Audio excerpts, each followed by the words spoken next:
Sit back, strap in, and get ready for After Hours with TC Restani. This is Abigail Harwich, executive producer, welcoming you to the show. And now, TC Restani!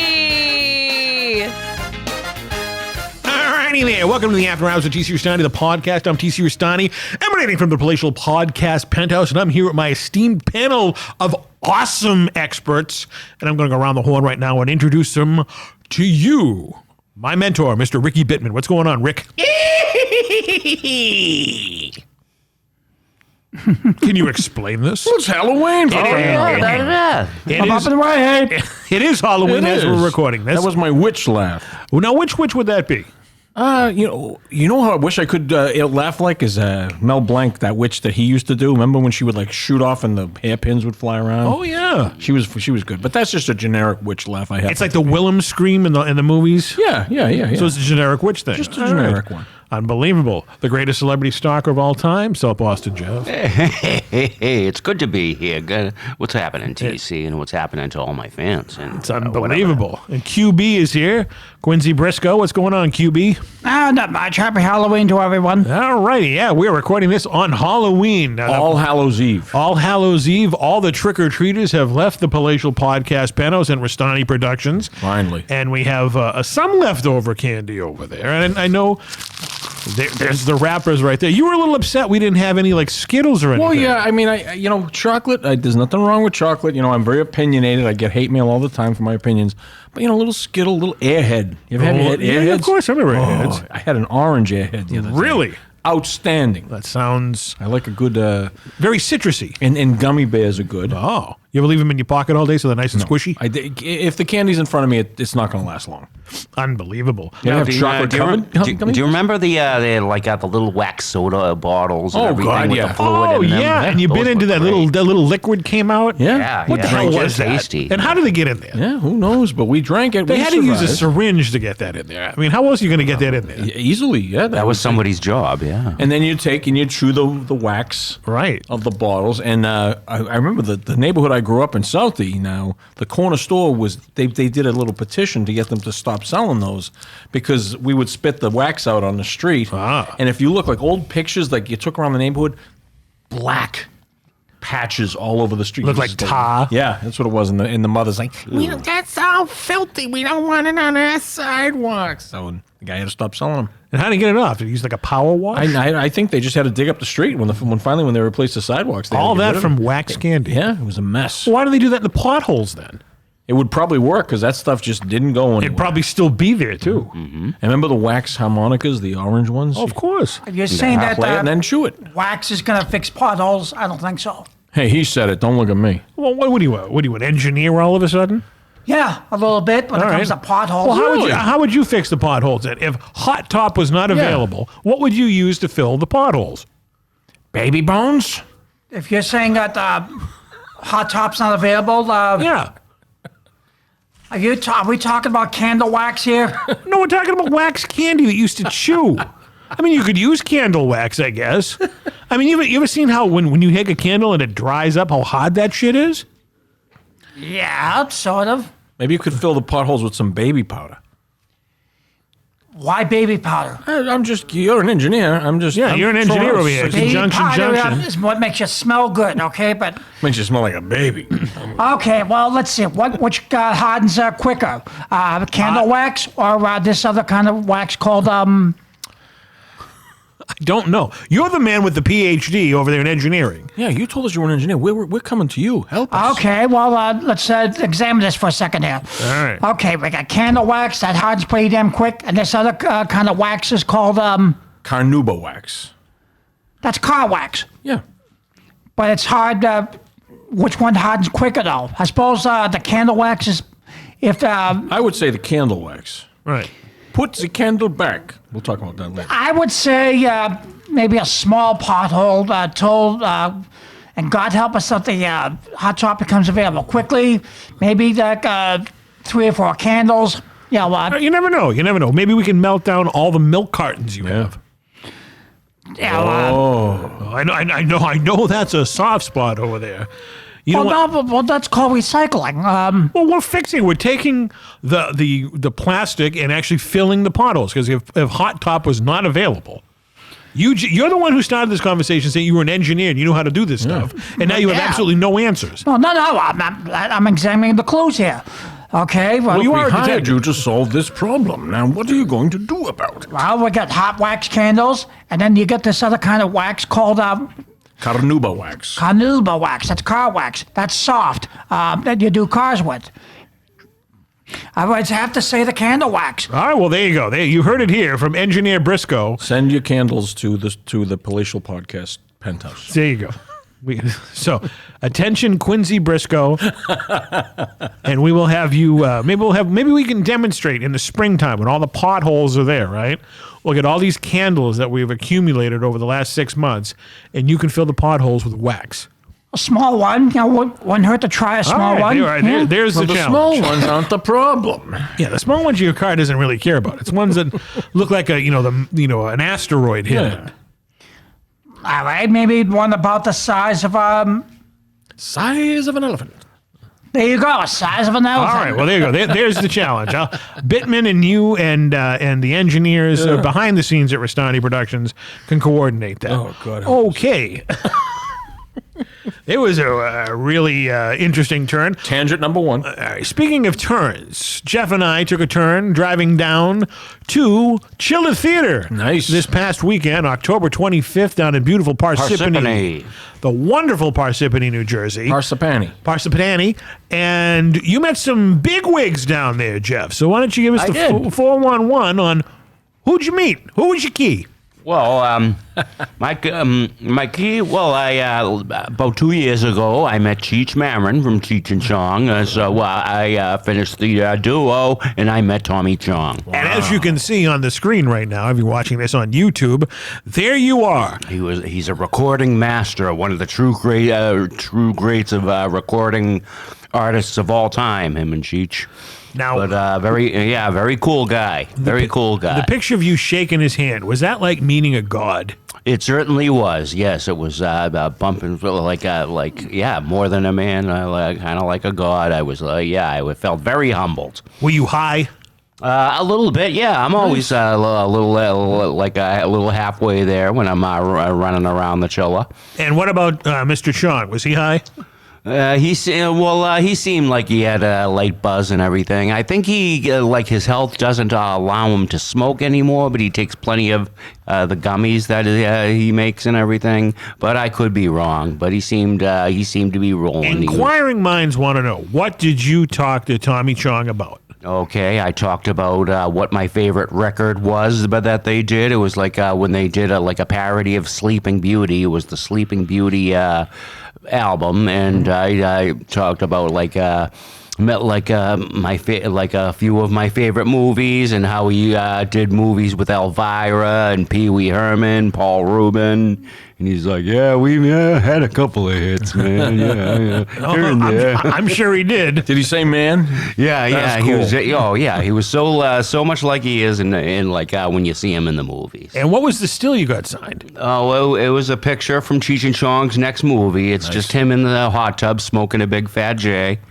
Cheech and Chong's next movie didn't really have much of a plot. He's just running around New York. He's got with Cheech's cousin, and Cheech played his cousin as well, his cousin Red, and they're just running around New York and just like in Up in Smoke, it starts out with him looking for weed. The town is dry, but then he meets his cousin who has a duffel bag full of weed, and then Wow. Don't me not to laugh. Also, now I don't have a picture, but I got to meet Corey Feldman. Yeah. What was that all about? Well, I brought my machete all the way up there, and his lines were his lines were a little screwed up, but I'll have to say it was okay. Now I've met I think 4 Goonies and 1 Fratelli. I've also I've met Sean Astin. I've met Ki Hugh Kwan, which is Data. Academy Award winning Oscar actor. winning, yeah. Oh yeah, he just won the Oscar last year. Martha Plimpton I've met, and I've met Joe Pantaleone, Joey Pants they call him. Nice. So he's a very dainty guy. Really? Nothing like you'd expect and everything. He's He played a prick on The Sopranos. He's very soft spoken, and he's not gay because he has a wife and kids and everything. But he's just very. That's Guido the Killer Pimp. Yeah. A little touch of the lavender, maybe. Unbelievable. But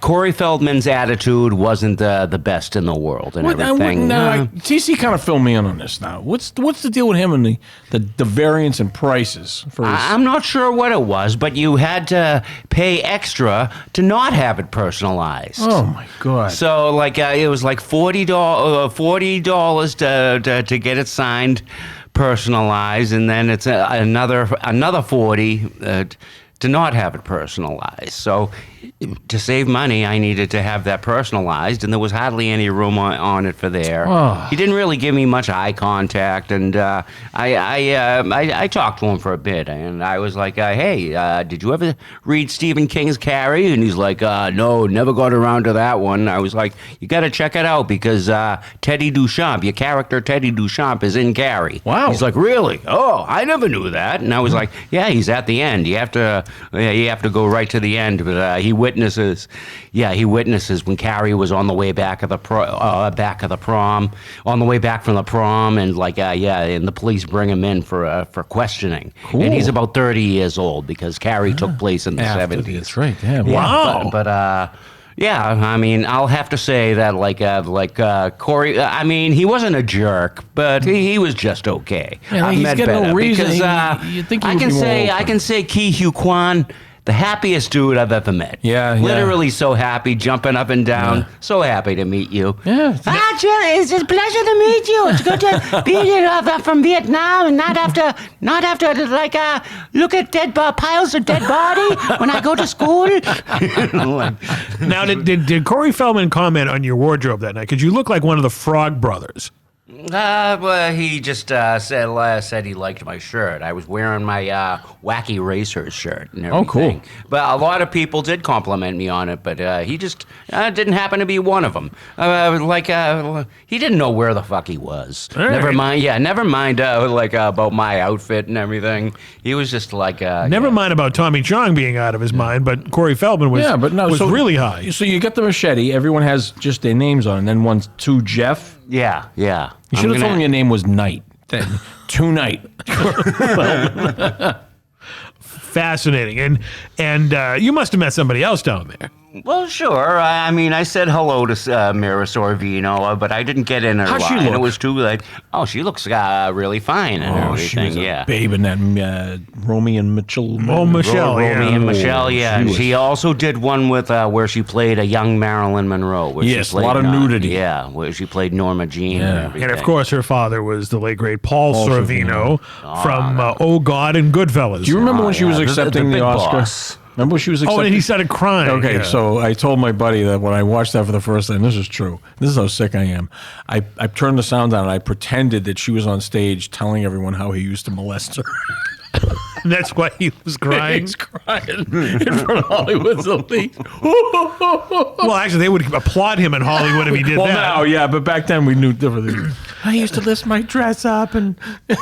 I did something rare at Chile that I never did. I actually went and got autographs from myself. Yeah, you never do. I never do that. I usually go around taking pictures of Jeff and other people that I go around, down on the autograph excursions. Yeah, but he went his way and I went my way, and There we Sometimes go. that's the best way to do it.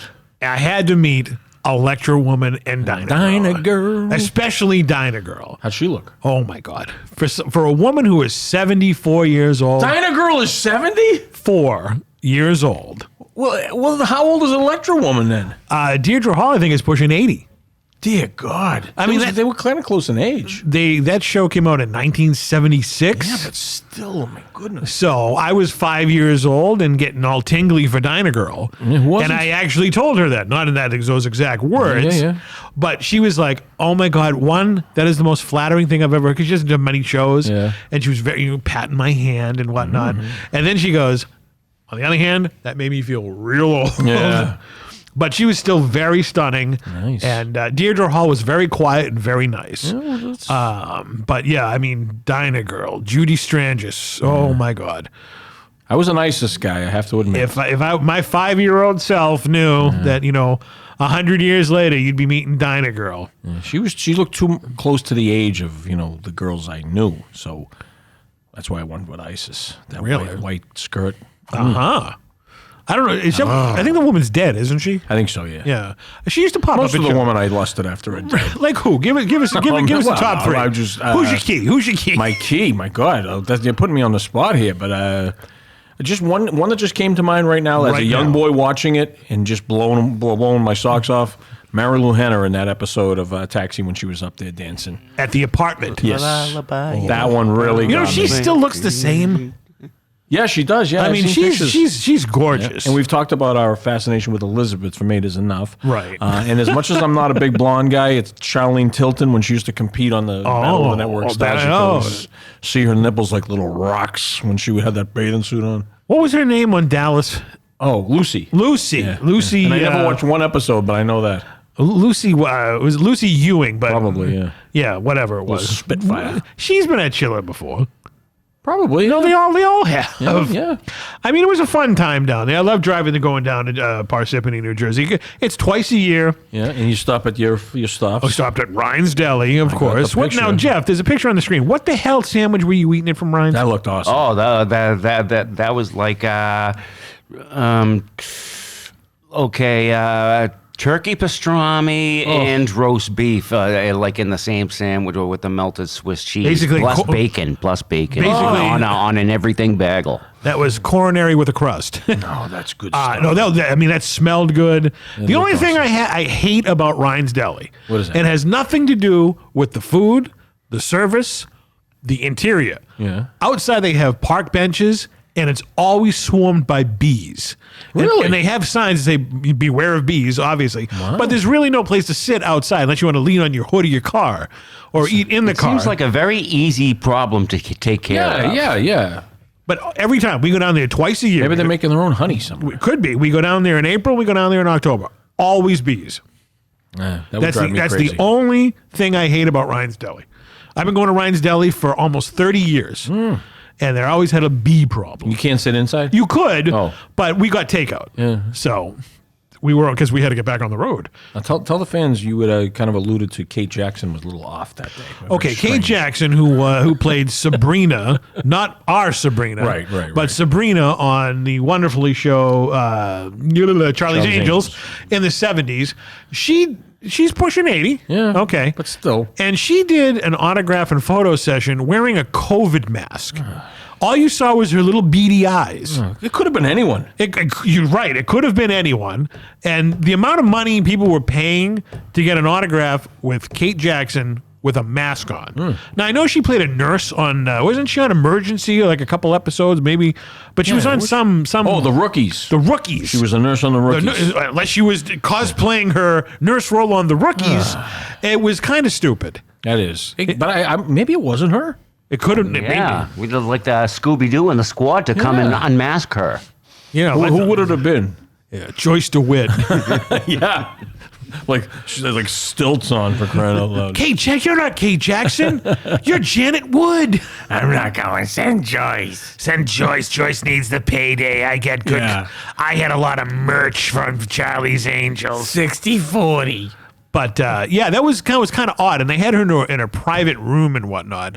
But people still lined up around the block to get her. I mean, she was not my favorite Angel. No.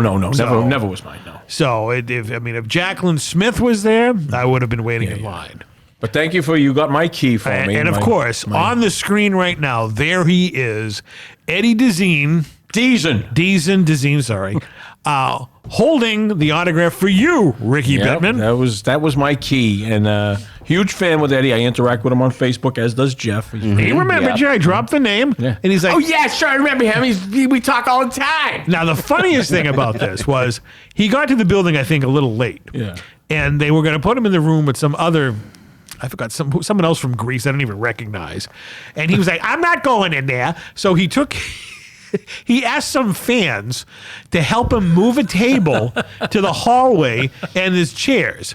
And then all of a sudden, I was on the phone with you. He's like, the guy who brings these stills isn't here. Oh, God. And he was going crazy, going, where's Jimmy with the stills? I need them. So Jimmy came out of the elevator and he's screaming, I'm Jimmy. He goes, I thought you were in the other room. I'm out here. So he brought out all his stills, and of course, the picture that you still see on the screen is the best one that he had. I like it because you know what? It's him, and he's he's a celebrity. Very, very nice guy. Now he posted this one day ago on. I'm not to scare you, but he posted this on Facebook. Yes, okay. I'm fighting off a terrible cold. Rich and I did so much running around at Chiller, and I shook hands with hundreds of people. I'm sure I caught the bug there. Feeling tired and fatigued, my nose running, I'm sneezing. I'm drinking lots of water to stay hydrated. Okay. After that, he seems pretty good. Okay, I was the second person in line for him. Good. So I didn't catch nothing. Good. I didn't catch no disease from disease. No D's and diseases? No D's and disease. Very nice guy. This is like my 800th time meeting him. It's funny. He gets a lot of posts taken down. He had also a post about falling down on his way home. He tripped in the airport and he had a Band-Aid on his face. Oh, I thought you were talking about the movie with Michael Douglas. No, he took a header on his way home.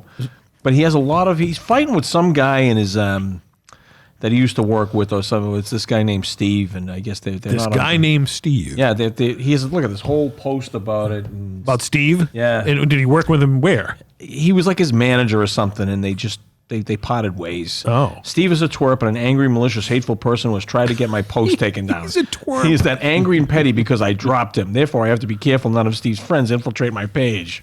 So a lot of people were coming up to him, not about Steve, but about his Facebook, and he's like very engaging. He's like, if you send me a DM, I'll send one back. Yeah, he does. He communicates very well. He's not even 70 years old. No, you kidding? He was only 20 when he did Grease. And I think he gets, you know what? I think he gets a lot of his cash from being the voice in Polar Express. Oh, sure. It was a huge movie. Yeah, that was a good one, yeah. He said recently, I think he got the check sometime early in October. And I think it carries him from like a good half of the year.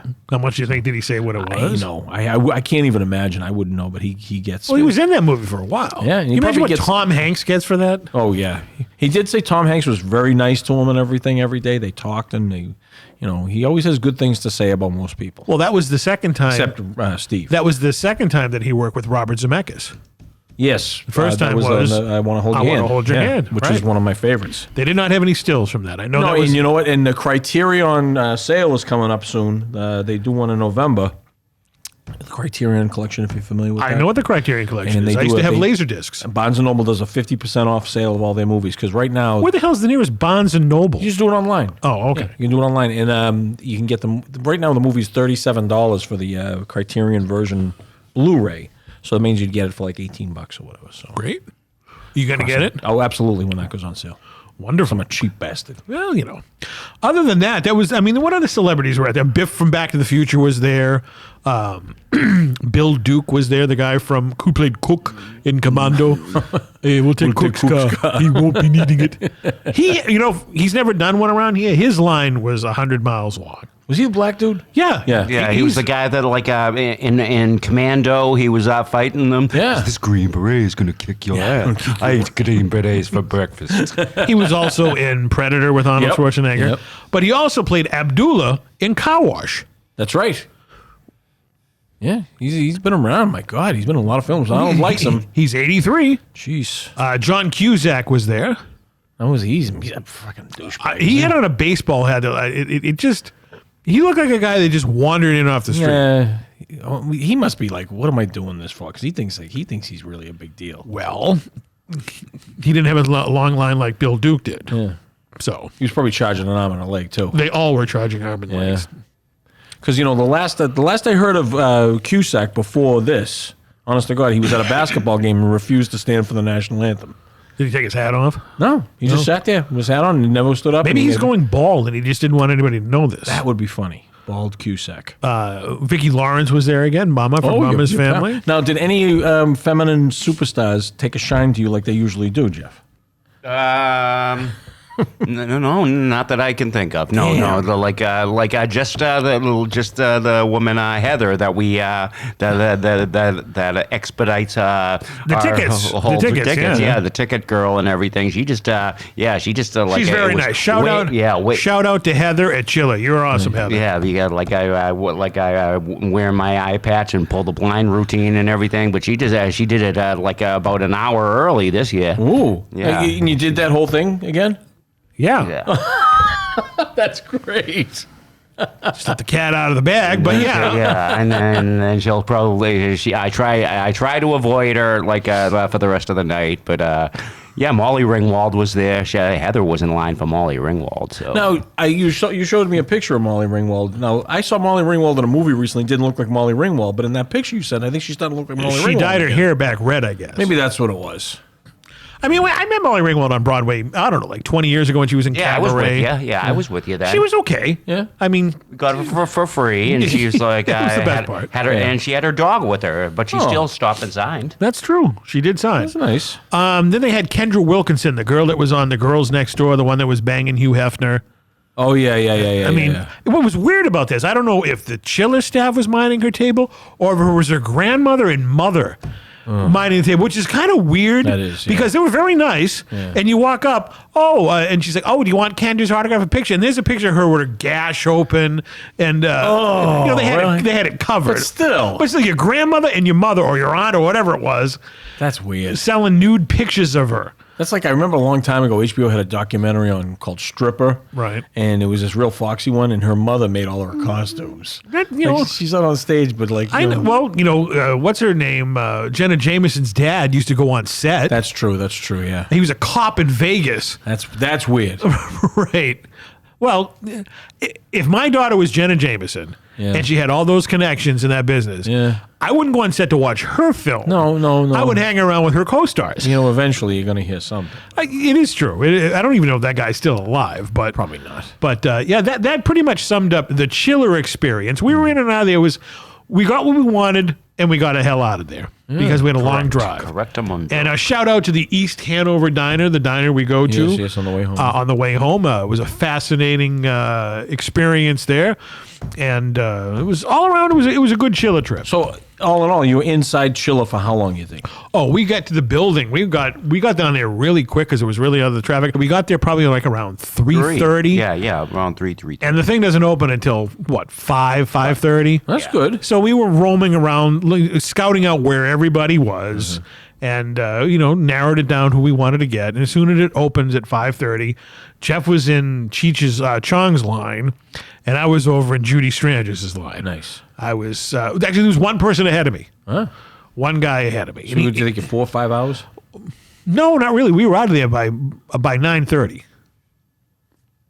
Oh, so that's about 4 hours then. You're better at math than I am. Yeah, okay, I was going to say that's good. I mean, we're usually there until closing, which is sometimes like 10:30, 11:15. Yeah, because you were worried about D's, and I was like, shit, I'm going to miss out on right, this. because he didn't show up. Yeah. He was like roaming around trying to find his spot. He was posted on Facebook. That was the weird thing. I was saying, he's posting. He's here. I was like, well, he's not here. But he was there, and all fun times with Eugene. And no disasters, nothing like that? No, pulling the fire alarm or anything like that. No, nothing like that. It was just. What was the crowd like? We have a big crowd? There's a decent crowd on a Friday. Saturdays never go to these things because you can't move. Yeah. And one of our friends, Steve, he went on Saturday. It was very, very crowded. Very, very, very crowded. This is a hotel. This isn't. Did he go down with you? No, he took a train down. Oh, okay, that's right. He got there at the same time. Luckily, Steve went for Tommy Chong first, and he was the second person in line, and I was the third. Wow. Unbelievable. So this is like when you get like other conventions you think of, they're in like a convention center. This is an autograph show in a hotel. Yeah. It's a Hilton. Yeah. So it's basically have them in little rooms all over the place, or a ballroom. They dump them all in there, or the lobby and whatnot. There's no one dressed up in costumes roaming around. That's the worst. This is just like people from our age and up that go to these things to get the stills signed and whatnot. A lot of autograph dealers go to this and spend thousands of dollars getting quantity to sell on their websites. So you could be behind a guy who's getting 50 signed pictures. Okay, I have a story of that. Okay. All right, the guy this time there was a guy who was in front of me for Judy Strangers. Nice guy. We started chatting. He was from Brooklyn. And he had, 8x10s, Twilight Zone, I guess Judy Strangers on the Twilight Zone. Who's she again? She's Dinah Girl. I'm sorry. Yeah, Jesus. They also had action figures that came out not too long ago. So he got a ton of crap signed. I just wanted one damn thing. Yeah. That was fine. He was cool. She was cool. She was very cool. All right. Rewind about 10 years ago. And the Playboy Playmate with the puffy nipples. Bobby Benton. Bing. Bobby Benton was there. There was a guy from Kentucky who was in front of me who had about 50 Playboys he needed signed. And she wasn't going to say no to this because she was charging like $40-$50 a pop. Yeah. So we had to sit there, and they were all the same Playboy. Oh dear God! And she just kept signing it and signing it and signing it. Everybody was like, the line kind of was like, screw this, I'll come back. Yeah. I wasn't doing that, so I waited and waited and waited. That pissed me off. Yeah. Because the guy, I was like, dude, can I just go? I'm getting one thing. Yeah. Can I get my? Now I was here first. I came all the way from Kentucky. Like slide it in while she's signing the others, and then I came from Kentucky all the way up here. And that was a pain in the ass. He probably still has like 49 of them left. Probably easily. I mean, come on. Everybody got her autograph that was there. They're not going to buy them. Oh God Almighty! But that shit like that bothers me. I once went to a book signing. Robert B. Parker, who wrote the Spencer novels, I'm a huge fan of, and he was signing. He always would sign his latest hardcover at a little place in Watertown. So, yep, that show, and I loved the books, and he would be very nice. He'd sign the books for free. You buy the book, you get his signature in there. So I got a bunch of signed copies of Spencer novels, and I remember one day this girl was in there with her mother. They bought the new book, and they bought every paperback that he'd written, and it was like, I think maybe 22 paperbacks plus the hardcover. And he actually said to her, he said, "Are you serious?" And she's like, "Yeah." And he's like, he was bullshit. And he signed the book, Robert B. Parker. He signed every paperback, RB. Good. His initials. Good for him. And everybody in line is going like, "Oh, what do you need all that shit for?" Exactly. Unless you're going to sell it, I understand. Yeah. But it's just get your stuff. I can see maybe one or two, then get the hell out of line. Now, Corey Feldman, get back to that. The whole thing behind him putting To Jeff on there, does it make it less valuable? It's supposed like according to him it does, but to me, yeah, because I would think if it does, nobody else has written To Jeff on that machete. I mean, Betsy Palmer did, and I ended up having to erase it. Yeah. You need room for the room is needed for signatures. I don't know. My theory is he doesn't want it to be resold. But we went on. We talked about this in a couple of the autograph collectors. I mean, if you're paying him to do it, whatever you do with it after that, it's yours. Right. I mean, fuck him. But according to some of the collectors that I was talking, the resale value of Corey Feldman is about $15. Yeah, I mean, you're not talking like you're not going to get to mortgage a house. I mean, buy a new house. This isn't an Elvis autograph, all right? So I have no idea why. Now I remember years ago, if you signed it on an index card, they do it, but once the scanners and stuff came in, they figured you would scan it and put it on something, or God forbid, you're going to put it on a check. Yeah. Okay. All right. Corey Feldman wrote me this $1 million check right here. Well, that's going to bounce anyway. But it's just odd that they do that. Yeah. I mean, it's like when Mark Hamill was charging $700. Are you crazy? Give me a break. That's ridiculous. I remember when I went to his book signing, Stephen King's book, Bare Bones, came out, back before he became such a baby. And I had him sign it, to Ricky. My friend, you had to fill out the Post-it note first. Okay. And he wrote, this is Mike from Southie, he wanted him to sign it to Faustus, which is another name for the devil. Okay. So when the book came in front of him, he goes, "What's that?" And he goes, "Nope, not doing that." And he wrote Stephen King on it, which I said to him, Mike, that's to me, I thought that was better because no to Mike, no to Faustus, but he goes, Well, what was he going to do with two Faustus? because that's just the way he just is. a joke. Yeah, he does have very creative ideas. He's like you, Woody. He has creative ideas on things for celebrities to sign. Right. He has a Alfred E. Newman Batman doll that he had Adam West sign, which is kind of cool. That's very unique. And he got a Globe of the Moon, and he had a bunch of moonwalkers sign that. Oh, did Michael Jackson sign it? Nah, I walked right into that. I moonwalked right into that one. But the funny thing about him, he went all the way to England because they were doing a show with these astronauts, and you know him, right? Sure. Not a good planner. He ended up booking his hotel, which was like 60 miles from where the event was, and the hotel in the airport was like 20 miles from where he ended up sleeping in the airport. Okay. Got up the next day, took a taxi to the event, got him all signed. He had to carry the globe with him the whole way on the plane and everything. They let him do this. This is before, whatever.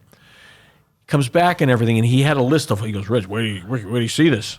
So he tells me everybody who's on it. Maybe a month and a half, 2 months later, all those names appearing up in New Hampshire. This must have been pre-internet.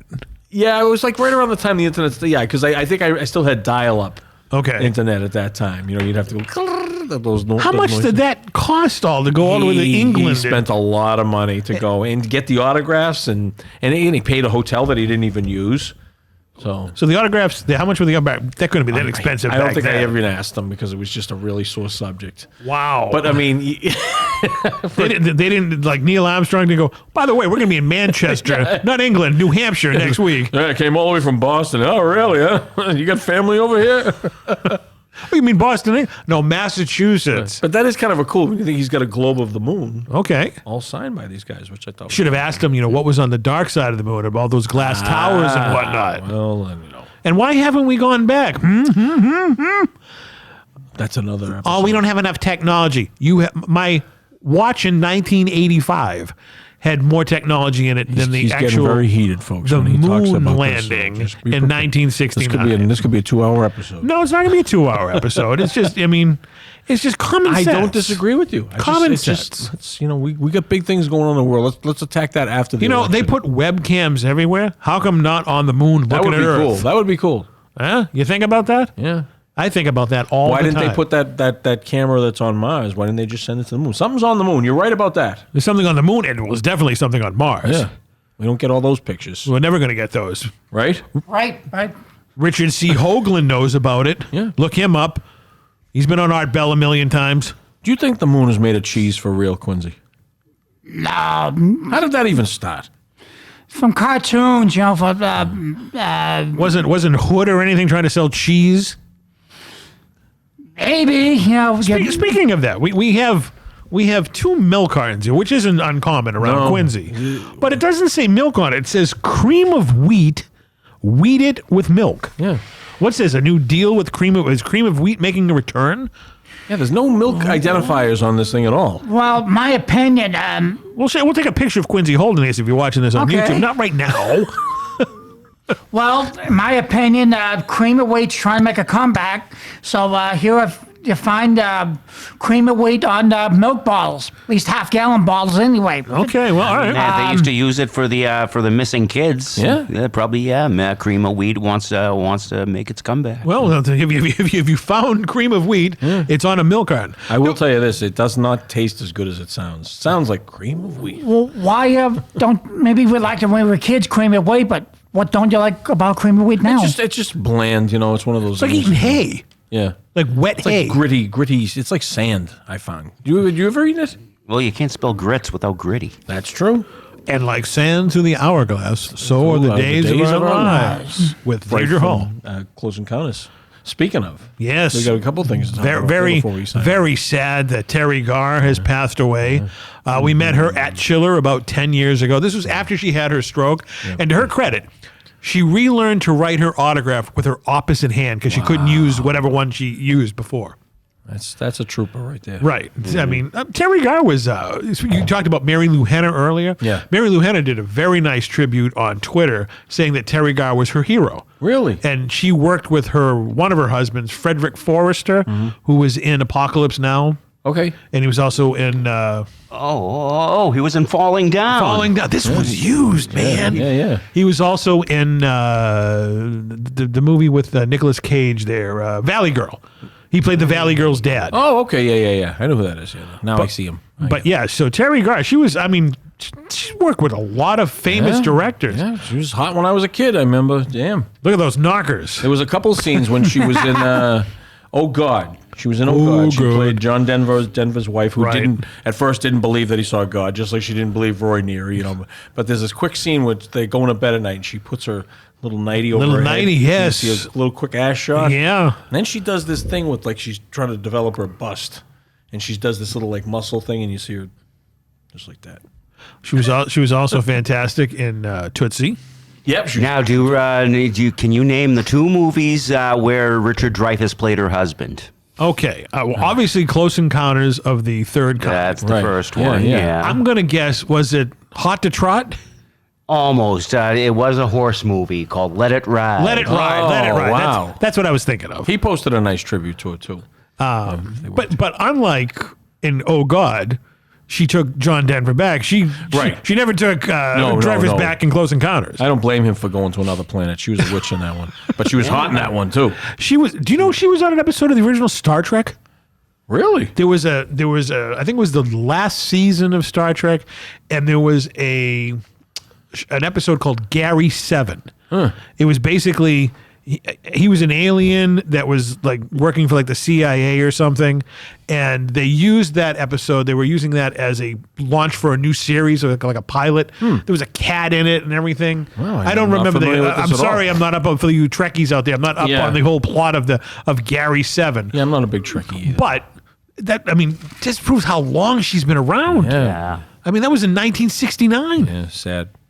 She, of course, Young Frankenstein, and now the one Halloween. She was hilarious in that movie. Right. So, like I said, she worked with Mel Brooks. I liked Mr. Mom. Remember that? With That's Michael right. Keaton? Yeah. Schooner Tuner. Yeah. She worked with Spielberg. Yeah. She worked with Scorsese in After Hours. That's right. I mean, think of the career this woman had. Yeah. She worked with Sidney Pollack in Tootsie. Great movie. I mean, just unbelievable. She's like with that person who was always around. Yeah. And she was always a great guest on Letterman too. They always had a great He did a nice tribute to her as well. Yeah. That's sad. I mean, I got to tell you, these are the people that I remember my old lady saying this when I was a kid. I think Don Amici died, and she was kind of sad about that. And you weren't a kid when he died because he was in Cocoon in '85. Or maybe maybe not have been him. But it was some young it was some old time actor who I kind of was aware of. But when he died, she said, "Oh, all these like people that I loved as a kid, they're dying." And now we know. Yeah. What was the other thing you wanted to talk about? You said there two things we had to bring up. Well, you said Terry Garr and then somebody else. Did somebody else die? I have no idea. Want me to do my AI poems that I just? This deal over here. You have AI doing poetry? Yeah, so somebody was talking about they had AI write them a song and everything. So I said, well, what do you do? And then I'm thinking to myself, well, maybe if I just said to my AI, Meta AI. I've never used this. It's pretty amazing. I mean, it really is. So what I did was I said, write a poem about my friend Jeff. Okay. And I described Jeff, and I'll be damned if I can remember. Okay, no, wait a minute. Please write a poem about my friend Jeff. He's a laid-back guy who loves getting autographs from celebrities. He likes to relax with a smoke or an edible. He loves obscure cinema and has a vast knowledge of music, TV, and film. Wow. Just a quick little synopsis, okay? So this is what comes back. Let's hear this.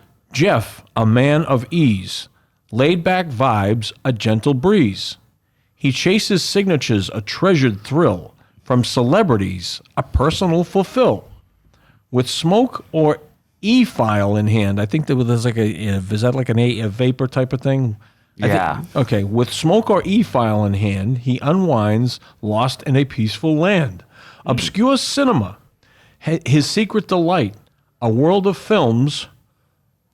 What the hell did I just did the world of films where few take flight. Music, TV, and film, his vast domain, a knowledge base where trivia reigns. Conversations flow with insight deep. Jeff's expertise, his friends to keep. From cult classic to hidden gems, Jeff's cinematic wisdom transcends, a walking encyclopedia of sound and screen. Jeff, a unique laid-back dream. His passions weave a rich tapestry, a life of leisure wild and free. Jeff, one-of-a-kind friend, together shared till the very end. Wow. Wow, that's weirdly accurate. That's wildly accurate. Isn't that amazing? Yes, that is very nice. I said- I don't think the genius Lanny Poffo could have said it any better. Really? I'm telling you, I think Lanny Poffo might be AI. Well, stranger things have happened. So, who did I describe next? I'm going to say the man who's drinking cream of wheat. So, this one's for you, Quincy.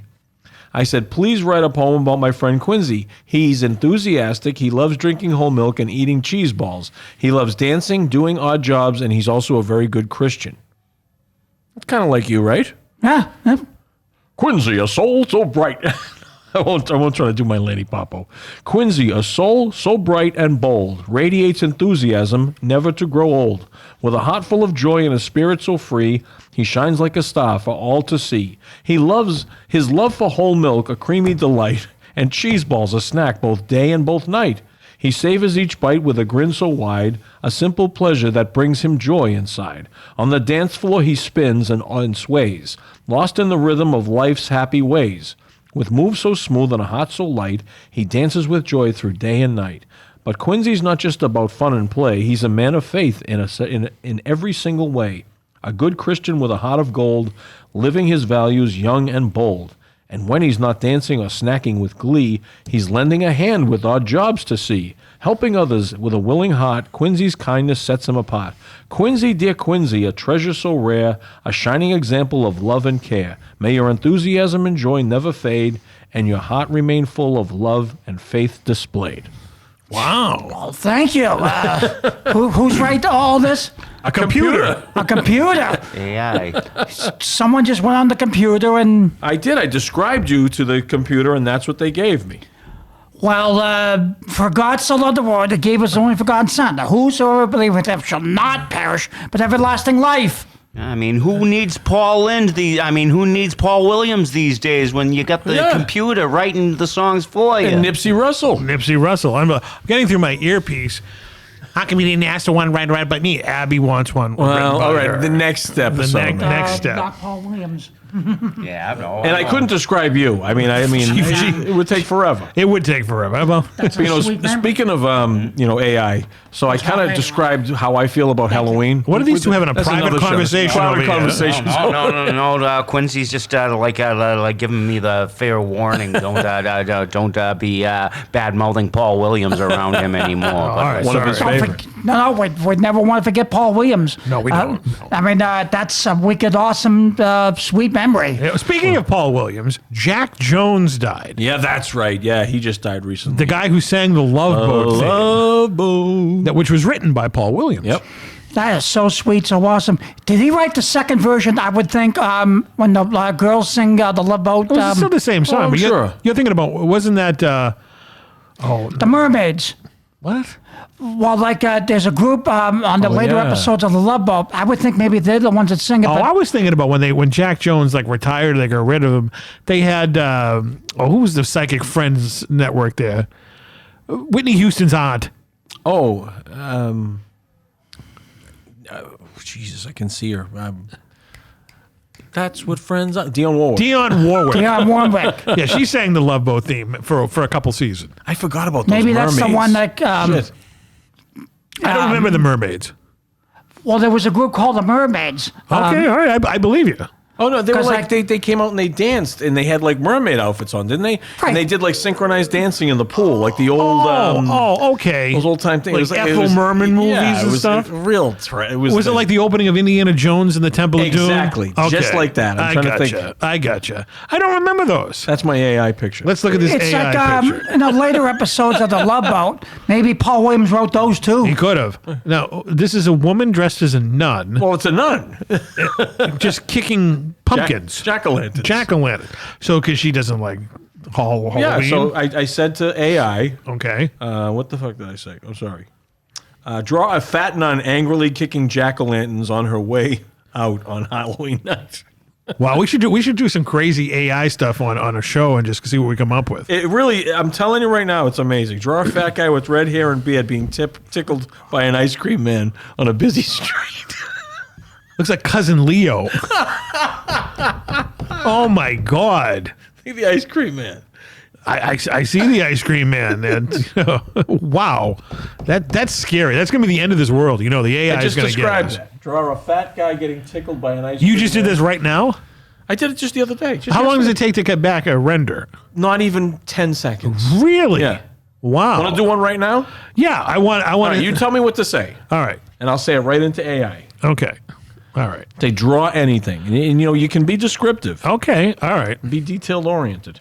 How about Slave Girl Princess Leia? Well, it won't do like you can't see celebrities or anything like that. won't do that? No. Okay, and it won't do anything sexual. Oh, well, then forget it then.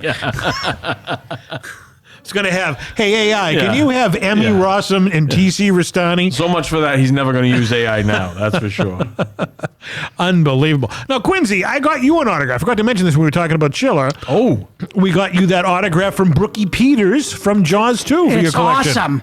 Well, I got this call the other night, fairly late, but it's okay. That's why I stand by. Oh. And it's like, well, who is it? But our good friends here. And it's like, how long do you have to stand in line for this? Not long. And so I said, word for word, get back in one piece, drink some coffee, and I'll stand by for the autograph. And what did you and Brookie Peters talk about? We talked about Jaws 2. That's awesome. She talked about how her daughter lives in Boston, in East Boston.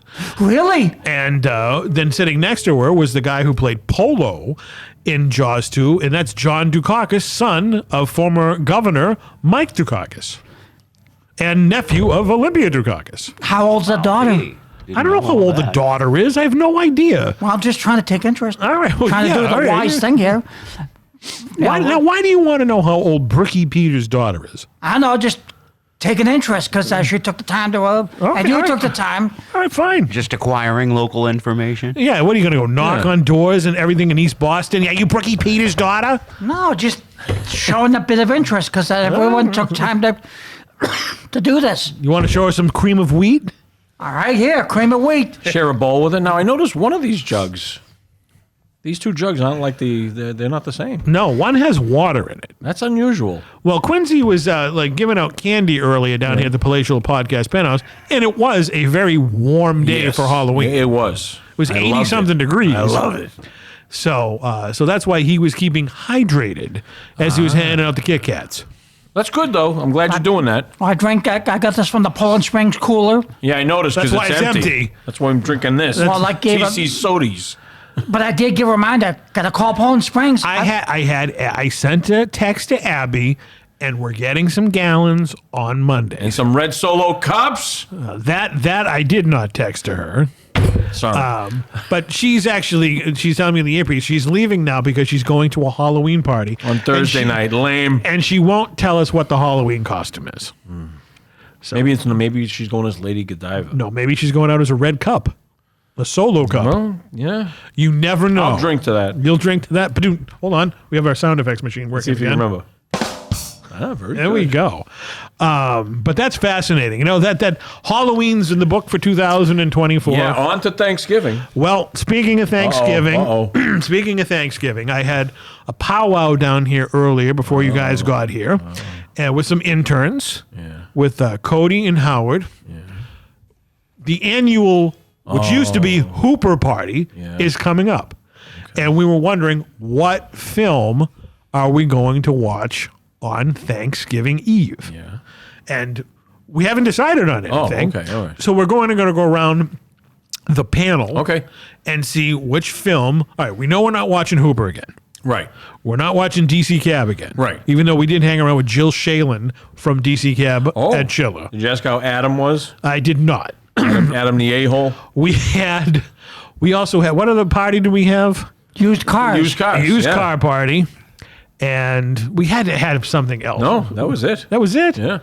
Okay, all right, fine. Those are the parties that we've had down here at the Palatial Podcast. I think you're putting too much on my mind for just a short Well, remember, time. we want to have a fun movie. We don't want anything serious or wacky or out there for a movie to watch, because we may have other people involved in it coming down at this, not just ourselves. Just those two interns you mentioned? Whoever, we could send out some invites and whatnot. We're not going to watch, like the Human Centipede or anything like that. No, dear God in heaven. But just throwing out some, the stuff we kind of like. What are you thinking about there? We're just taking opinions. Okay, my vote, I still say Female Trouble by John Waters. Okay. All right. And I have all the John Waters movies on See? DVD. I got them too, but so we got bases covered here. Okay, that's a good suggestion, but I'm trying to think here. We'll put it in the list. That's my vote. Put it in there. What is it called again? Female Trouble. Female Trouble by John Waters. Not nearly as offensive as Pink Flamingos, but it is very Is entertaining. Divine in these ones too? She is, and I'm telling you, she's an absolute delight. And what's that woman that I get the autograph for you? That was oh my God, Mink Stoll. Mink Stoll. She's in this as well. Okay. All right, we'll put that in the till.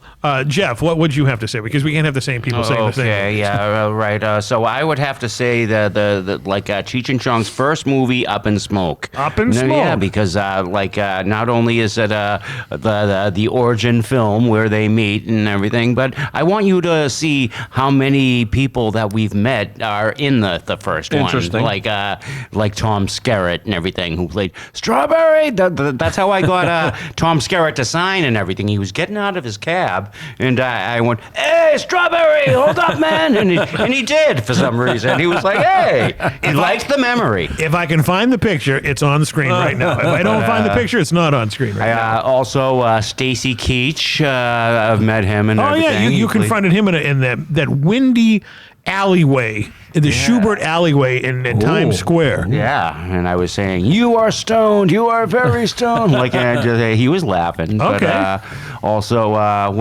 Louisa Moritz. I called her a sea hag. To her face.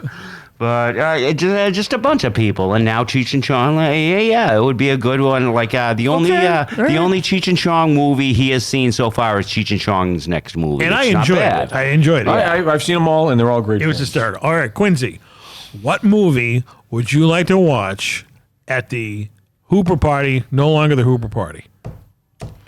Well, we were talking about Police Academy, but on the other hand, Cheech and Chong, some of those movies are good. Okay, you can't pick the same thing that Jeff did. I'm sorry. Okay. Don't say The Color Purple again. We're not going to watch that. I'm just kidding. Go ahead. I never even heard of that movie called The... It stars Grimace. Yeah, it's Grimace's life story. Oh, that might be good. You're going to have to come back to me. Well, who am I going to go to? Me next? I mean, to pick a movie that we haven't watched on Thanksgiving Eve that you'd like to see. Towering Inferno. It's a good one, but it's too long. Yeah. Female Trouble is very short. Something that we haven't seen, or can we pick from the Golden Oldie section? No, we can't. We're not going to rewatch movies again. Just pick. You can pick whatever you want. All right. It can't be Hooper. I know. Yeah. It can't be DC Cab. It can't be not Car. Why was it the? What do we watch? Used Cars. Yeah. Can't be those. Give me a double apple sandwich and make it snappy. All right. It can't be that one either. Come in. This came. This hit me just now. Like I said earlier, and haven't much time to think about it. That's the same thing I said, but I thought of one. What is it? You haven't thought? Oh, you don't know. You don't have one. Not just now. I don't. I'd have to look through. You know what movie you need to see? What's that? Milk with Sean Penn. Who? Yeah. Milk. It's all about milk. It's all about milk. Yeah. Milking things. And and you should pair it up with Salo. Shallow. All right, we'll come back. We'll come back to you. Salo would be good because Salo would be good, Jeff, just because it would keep us from overeating on Thanksgiving. I'm not going to ruin my Thanksgiving to watch some sicko movies that you like, Human Centipede or something. Listen, I wouldn't want to watch that either. It was a joke. Okay, But is that German castle movie? Yeah, to put it mildly, I wouldn't say that would be the proper description of it, because a lot of people would get misled by that. Well, they said it was about a German castle. I don't see it.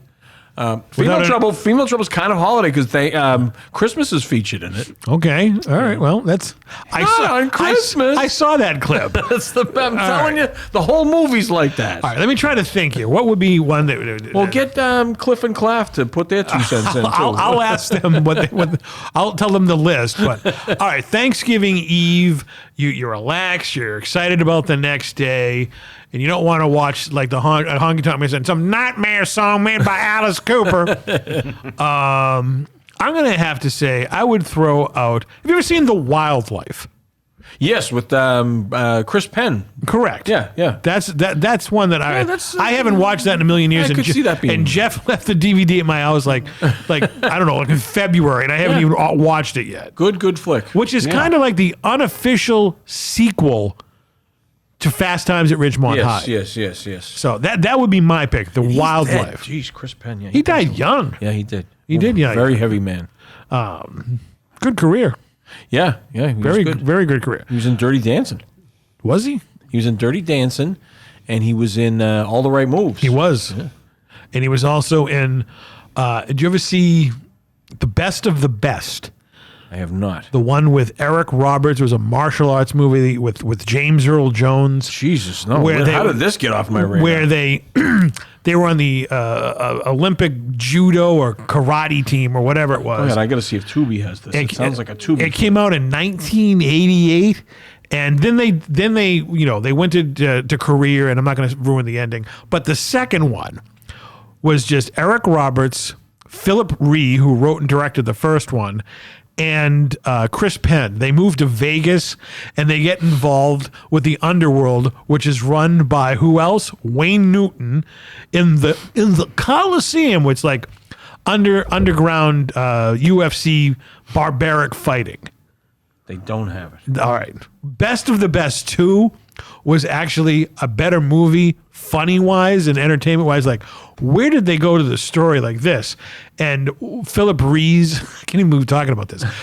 Philip Ree's half-brother was Billy Bear from 48 Hours, and he was a drunk and all. I mean, you have to see. All right, Best of the Best is actually a pretty good movie.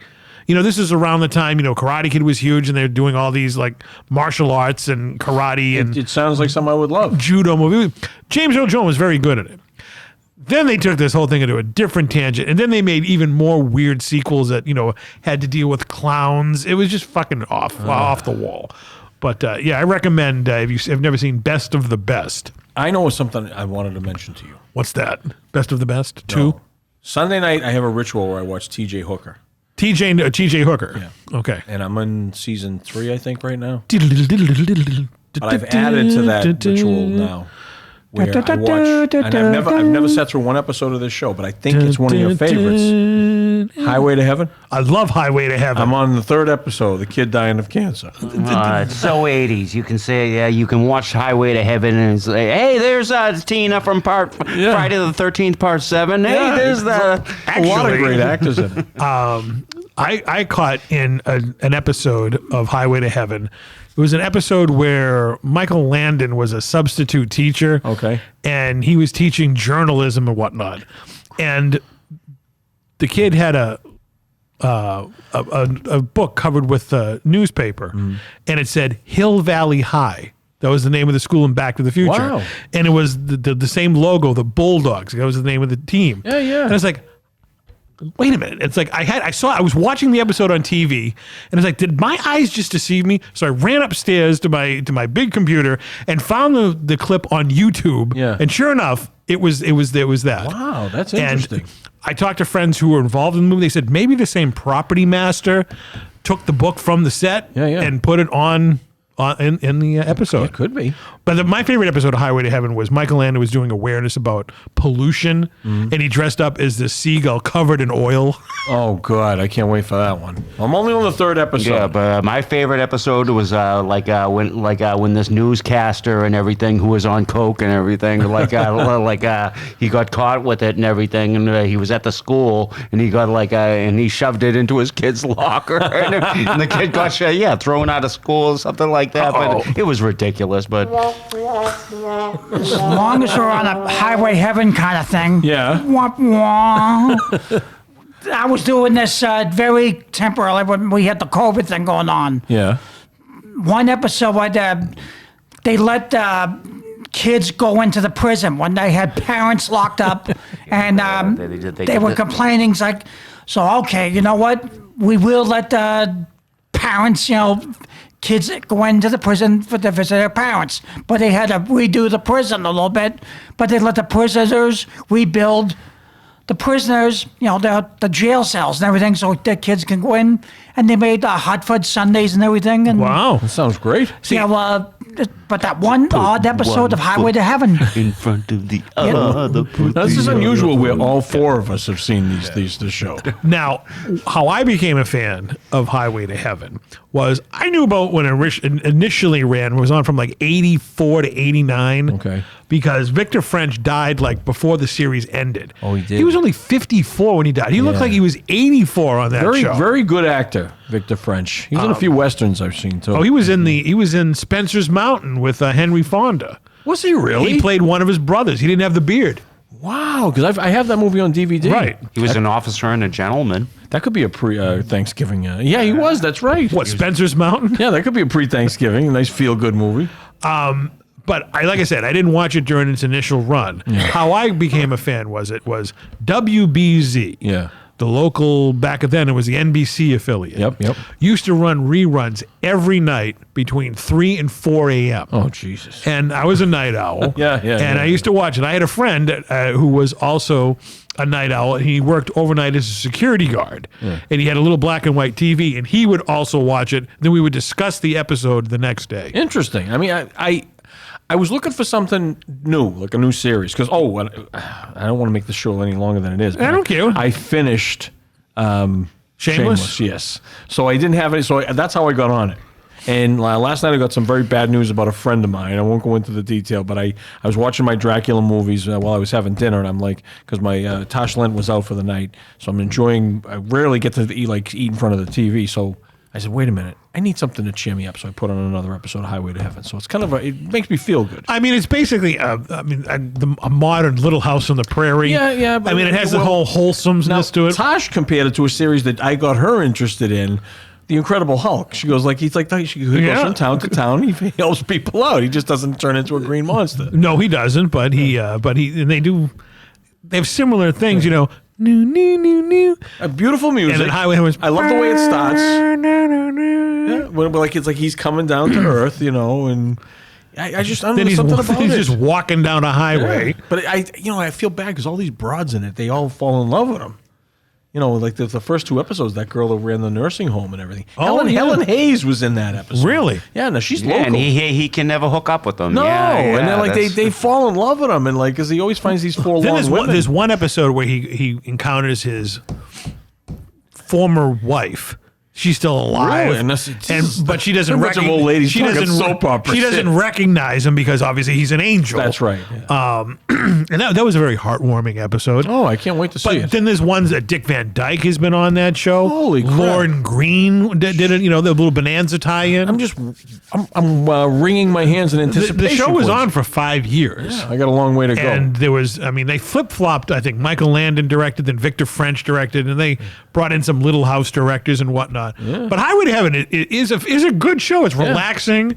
Yeah. And it always ends, on a high note. Because Tosh goes, how did you discover this? I said, I think this is one of TC's shows. Oh, 100%. Yeah. I'm a huge Michael Landon fan. Yeah. Oh, I hate Bonanza because I hate Westerns. Yeah, see, I liked Bonanza growing up. See, Little House on the Prairie, they go, that's a Western. No, it took place in Minnesota. No, it's not. I wouldn't. It was on a prairie, all right? And he was in one of my favorite horror movies as a kid. In Teenage Werewolf. Right. Oh, he does do that on Highway to Heaven. He reprises that. Oh my god! I've seen the episode. So listen, if you're out there, everyone, Tubi, it's available on Tubi. I told you when I got stuck watching Family on Tubi.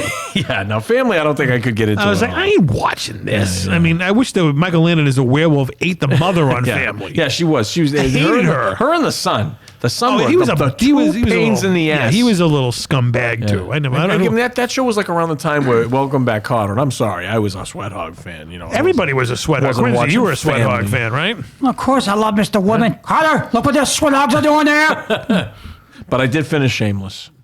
Poor Frank. Yeah, and but I as much as I liked it, I was like the whole floating up in the air with the chair. I was like, they could have done him a little better. It was just kind of corny, I thought. Well, I don't know if that was real or that was in his head or whatnot. Well, I know, but I mean, it's like just to get rid of the character in that way. And when but I did think it was funny as he's floating up, he grabs the beer at the last minute. He's got this big giant. Or when they cremated him, he exploded. Yes, yeah. I was like, oh well, But even he had flashbacks of all his kids. yeah, that was nice seeing that because I forgot how long I've been watching that show. I think I started watching that last summer. And they only put like winter. obviously Fiona wasn't on it, but like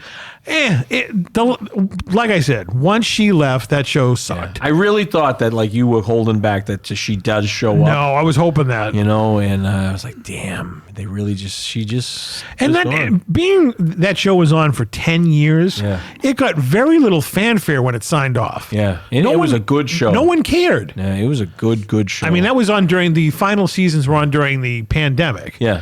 And yeah, that was like another bummer. Like it brought back memories of the pandemic the last couple seasons, but it was still good. But you got to move on to Breaking Bad.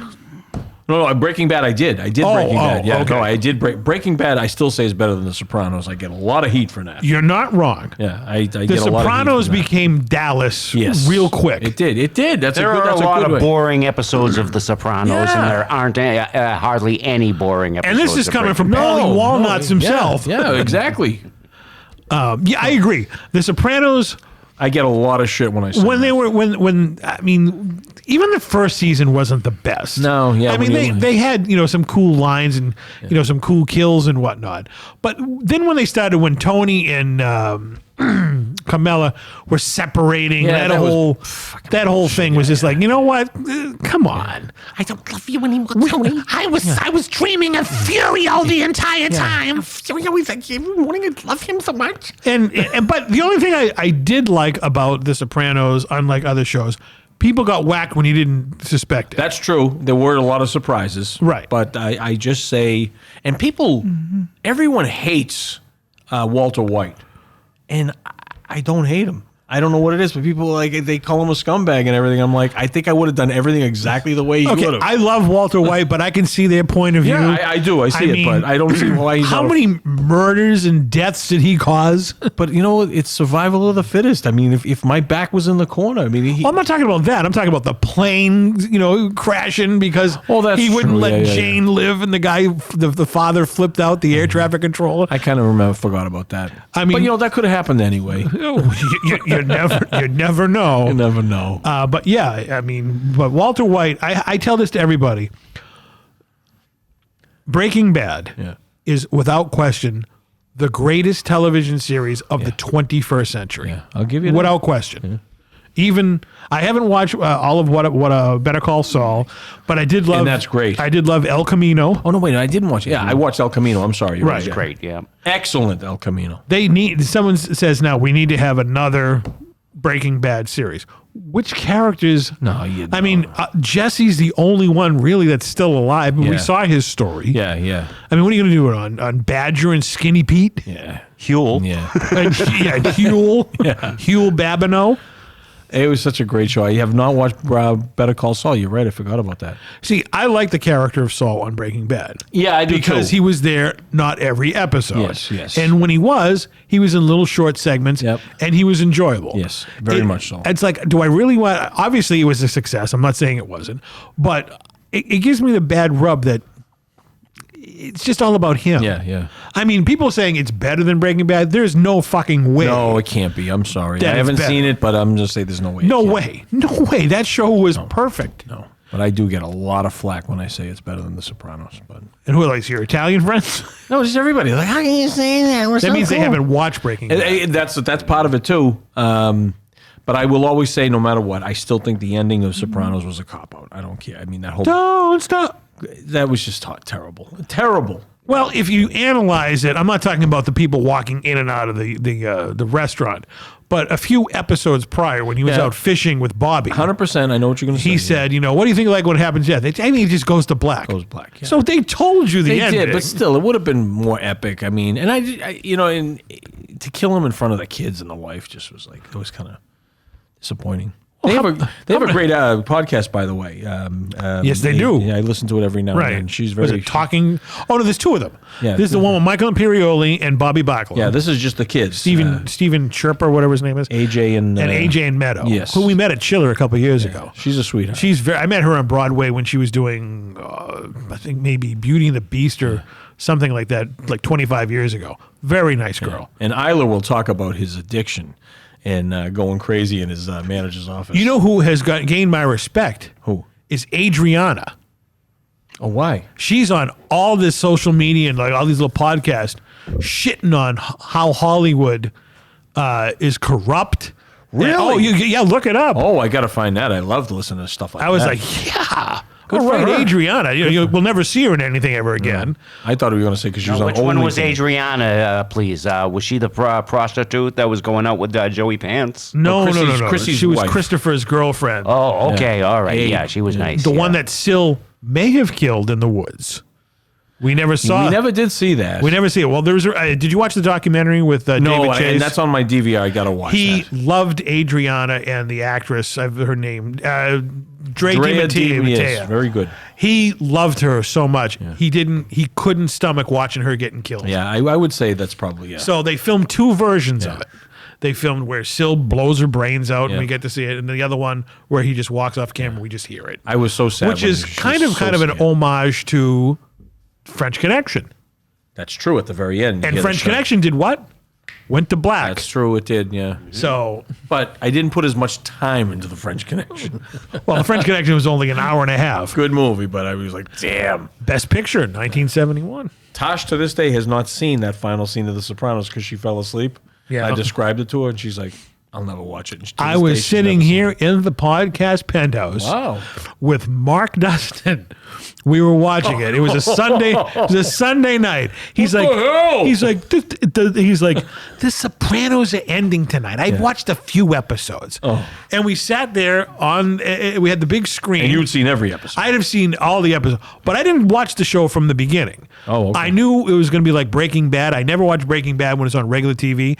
I waited until it was on streaming. Same with me. So The Sopranos I started watching probably fourth season on HBO because I already watched the first 3 episodes on so you saw them all. DVD. Yeah. No, I saw them all. And that was that was like April or May of 2007. Yeah. So we're sitting there on a Sunday night, then all of a sudden, don't stop. And Mark's like, do we not pay our fucking cable bill? Classic line. Right, with Jeff when he met him. Yeah. One of the best ever. My phone, it wasn't a smartphone at the time, just everybody's like, remember the little bootleg text on like Nokias and Yes, whatnot? you had to press the button They're 3 like, times. everybody was like, what the fuck? I mean, people from all over were like asking, like I had anything to do with it. Yeah. It's like, TC. come on, TC, you work at a TV station. What happened? You're Italian. I don't have.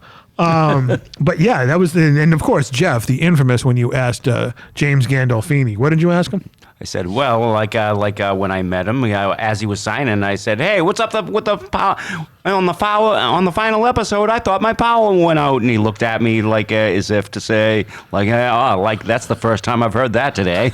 but he smiled at me. It was a very epic moment. that look, because he looked at you quick, and then he just busted. And that was around the whole classic controversy. grin. That was 2 years after Yeah. that. Almost to the month that was the 2 years after. But I got a nice smirk from the man. Yeah. Very nice. He was a very nice guy. That's probably my single most favorite celebrity stalker Moment. Okay. It really is. I absolutely. I show that to people who have no idea what we do. Right. And they love that. Shame on them. They miss out. They do miss out. And you can follow us on YouTube at youtube.com/AfterHoursTC. And we don't give enough plugs to our social media. I know you're not on social media right now. I had to, until things settle down. I am on the Facebook. I like. Well, give out your Facebook. Ricky Bittman. Bittman. Just look me up. You'll find me. Ricky South Bittman. Boston Jeff, plug your socials. Oh well, there's Clouded Conversation on YouTube. Right. And, but what about find you on Twitter or Instagram, Facebook? How can we find you? I believe on YouTube and on Twitter, right? Okay, but how can we find you? What's your address on there? What's your handle? Well, my Who's your it's just key? no, it's on South Boston Jeff Celebrity Stalking to watch me Right. on. There you go. And yeah, Actually, it's in the description. If you want to find out how to follow Jeff, the guy out. It's a link. in the description on the bottom. And Quincy, you're not going to remember this, but if you want to follow Quincy on Twitter, he is at Milk and Cashews. That's right. And if you want to follow me on Twitter, and what if I want to watch the Batcast? Oh, that's just type into YouTube. Quincy Briscoe's. Okay. Batcast. My little candy right there. Went down the wrong pipe. What was I going to... Quincy Briscoe's Batcast. Look for it on YouTube. I thought you were trying to recover. I was going to say something, but I was scrolling so much on Instagram that I had to delete it. Really? And I was scrolling, and I came across a kid sitting in the front seat of his car. And this is not a kid. This is probably a 20, 25-year-old man just covering himself with peanut butter. And I said to myself, and I was like, I'm done. Was it smooth or crunchy? It was smooth, and I was just, wait a minute, this is, I'm out. I got to tap out for a while. All right, so I got to rebuild my Instagram gradually. But Okay. I'm kind of waiting until the election is over because I'm getting bombarded with There you go. politics and all that. If you want to follow me on Twitter, I am at After Hours TC, and on Instagram, I think it's just TC Restani. But would yeah, make sense. can you imagine like a World War II veteran? We're going back in time. Yeah. Some guy who's like 23 years old was over there, fighting Nazis and whatnot, Yes. dodging bullets, Yes. and we said, this is what you're fighting for. Yeah. In 50 years or 60 years or whatever it is, some guy in Wisconsin is videotaping himself on his phone covered in peanut butter. Yeah, moaning. And then you get this African-American man going up and he barks at people. Okay. And this kid's got like 650,000 followers. And You see that makes the us- world is crazy. I for one find these things entertaining. I say I can't. But when you look at it, Cutesy time is over. but when you look at it in perspective, our grandfathers fought in these wars and whatnot. Dude, I'm with you. And then if they took a time machine to the But, future, it's not only a slap in the face of the grandfathers. We've been doing this show or some form of after hours for a long, long Since time. 2003. Think of the effort we put in. right? Remember the jugglers, remember the magicians, remember the musicians, Sure. the singers, all the stuff that we did to entertain people. A lot of goddamn work went Right. into it. That was pre-YouTube. Yeah. Right. But it was a lot of work. Right. And a lot of creativity and a lot of energy and a lot of enthusiasm. So what we need to do if we bring the show back is just, pour tomato sauce on Quincy. Oh, my God. Or, tar and feather Quincy. Oh, God. And then he'll look like Michael Landon on that episode of Highway to Heaven. Maybe we could be the thing that turns it around. You never know. Brings it back. What was that song? Turn it around. In Summer Rental. Summer Rental. That's right. Great. That was a Jimmy Buffett song. Yeah, that's right. Very good, Jeff. God rest his soul. Just added to the Country Music Walk of Fame down in Nashville, Jimmy. Really? Yes, just this week. Were you there for the ceremony? No, I just saw that. It was Mac McAnally was there. I wasn't there. But I will probably be going to Nashville in sometime over Memorial Day weekend. It's a ways away, but Yeah, but I mean, I've already... which means you won't be coming to my Memorial Day barbecue once again. Yeah, well... Even though it's I 7 did make- months I away. know, well... I am going early December down to Florida for a quick weekend. Oh, yeah? I leave on the 6th. I'll be back on the 11th. Wow. What are you doing down there? What part of Florida? Kissimmee, my favorite part. Well, isn't that where Roscoe P. Coltrane, James Best lived? I don't know. That's near Near Orlando. Orlando. I think that's where. Is it that or was it Ocala? Oh, Ocala is down that way too. Yeah. All right, it's one of those cities that he lived in. Because when I wrote to him, like 1993 or 4, he responded. Yep. And it was one of those cities that was on the return address. A lot of swampland down there, but it's nice. Just a nice little getaway for me. And what are you going to be doing down there? You entertaining? Just relax. I'm going to see my buddy Tommy Treadway. He plays down at a place called Tradewinds on Tuesday nights.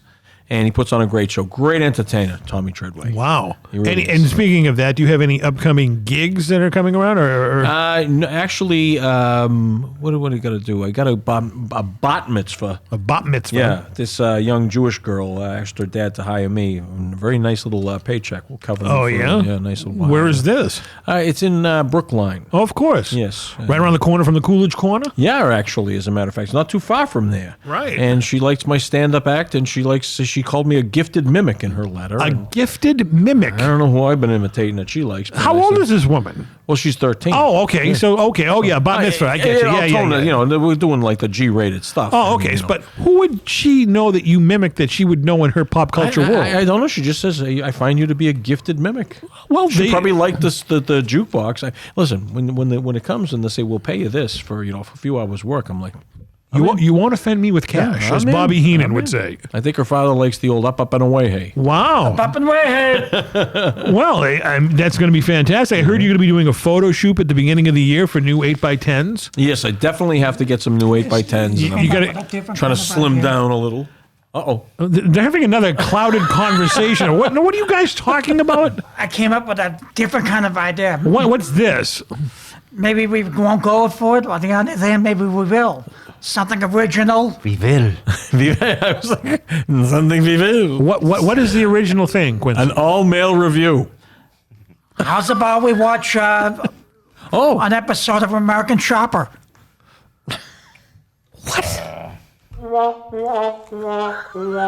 Okay, all right. We're in overtime here on the podcast, but we have to address this.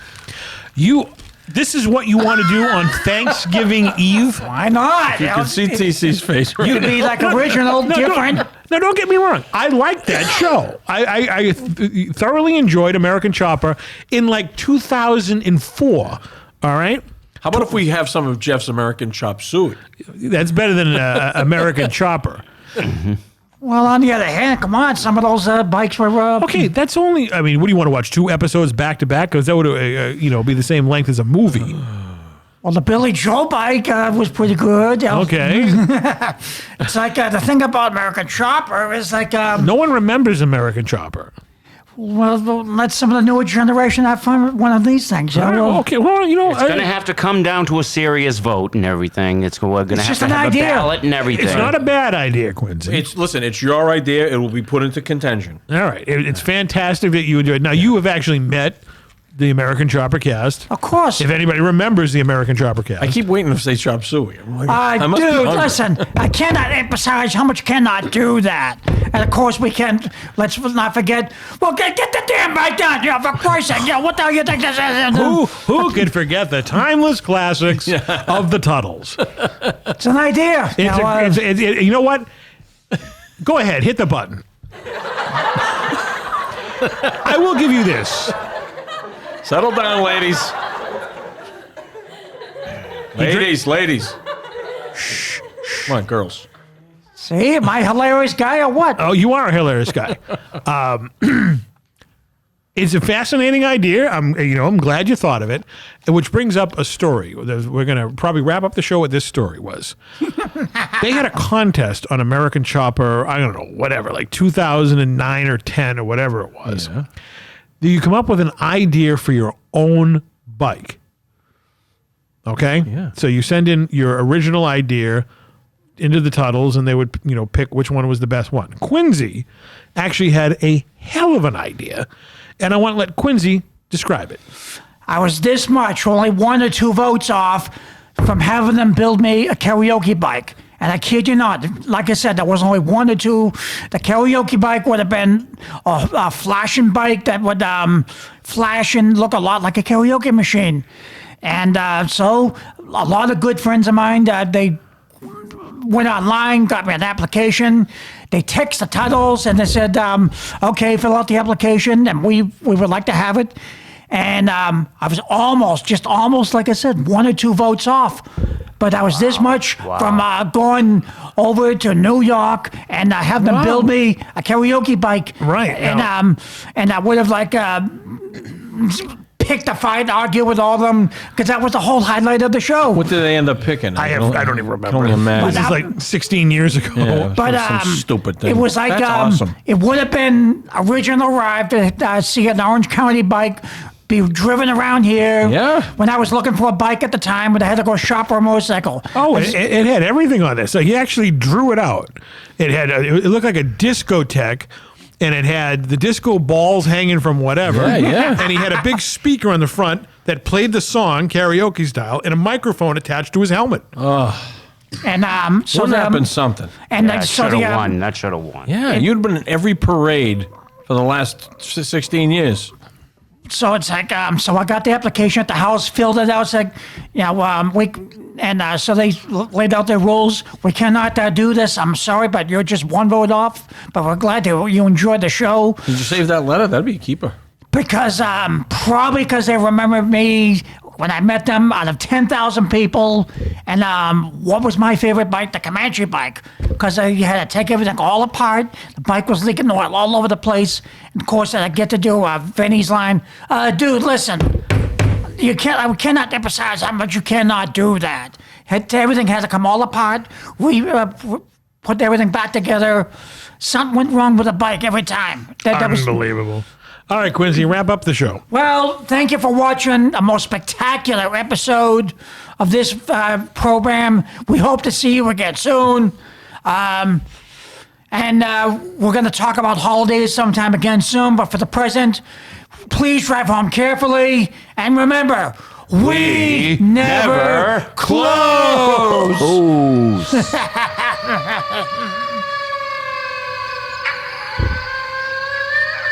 Happy Halloween.